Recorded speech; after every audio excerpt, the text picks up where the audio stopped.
आज हम page number 33 का अध्ययन करेंगे, जिसमें रिक्त स्थानों में सही शब्द पूछे गए हैं। सही शब्द चुनकर लिखना है। तो सबसे पहला प्रश्न है, प्रेमचंद का जन्म स्थान बनारस है। खाली स्थान में बनारस लिखेंगे। इसके बाद दूसरा प्रश्न है,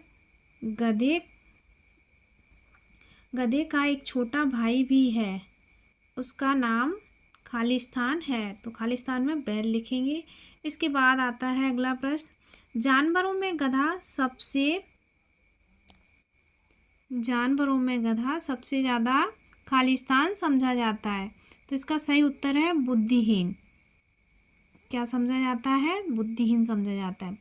अगला प्रश्न है, दो बैलों की कथा पाठ में हीरा और मोती का मालिक खाली स्थान था। तो उसका नाम था झूरी काछी। क्या लिखेंगे? झूरी काछी। अगला प्रश्न है, काजी हौज में जानवरों की हाजिरी लेने खाली स्थान आया था। कौन आया था? चौकीदार आंसर है। इसके बाद अगला प्रश्न है, लहसा की ओर पाठ में मंदिर हस्तलिखित खाली स्थान पोथियाँ रखी थी। तो कितनी रखी थी? 103। अगला प्रश्न है, तिब्बत के लोग टोंटीदार बर्तन को खोटी कहते हैं। खाली स्थान में खोटी लिखा जाएगा।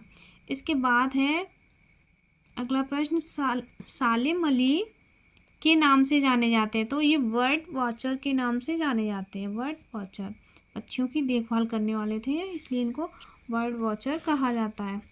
अगला प्रश्न है, प्रेमचंद के फटे जूते पाठ में लेखक हरिशंकर परशाई के सामने प्रेमचंद का फोटो है। किसका फोटो है? खाली स्थान में प्रेमचंद का फोटो है, प्रेमचंद जी।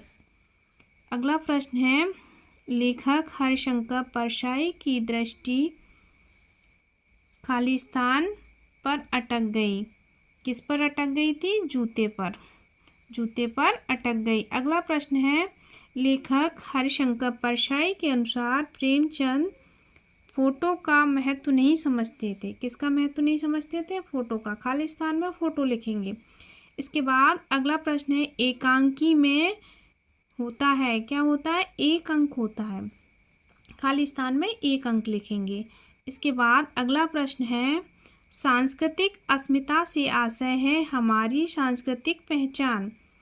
तो खाली स्थान में क्या लिखेंगे? सांस्कृतिक। इसके बाद अगला प्रश्न है, उपभोक्तावादी संस्कृति से समाज में वर्गों के मध्य बढ़ रही है। क्या बढ़ रही है? दूरी। तो खाली स्थान में इसमें दूरी लिखेंगे। इसके बाद अगला प्रश्न आता है, जूता सदैव ही टोपी से कीमती रहता है।